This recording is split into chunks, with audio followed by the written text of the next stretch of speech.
राज्यात 15 जानेवारी रोजी महानगरपालिकेसाठी मतदान होणार आहे, तर 16 जानेवारीला मतमोजणी होणार आहे।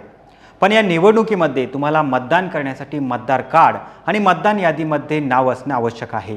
आजच्या या व्हिडिओतून आपण तुमचं नाव मतदान यादीमध्ये आहे की नाही हे चेक करणार आहोत।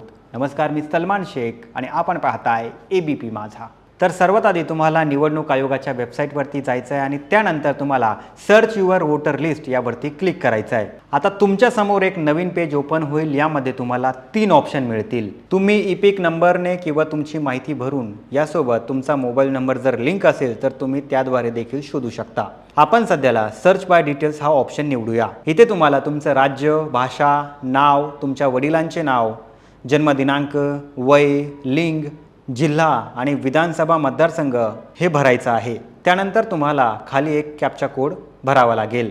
हे सर्व भरल्यानंतर आता तुमच्या समोर तुमची माहिती आली असेल। आता तुम्हाला बाजूला व्ह्यू डिटेल्स यावरती क्लिक करायचं आहे।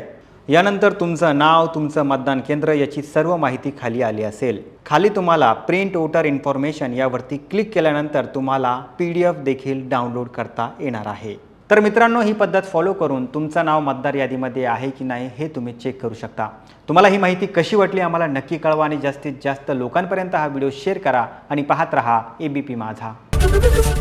एबीपी माझा, उघडा डोळे बघा नीट।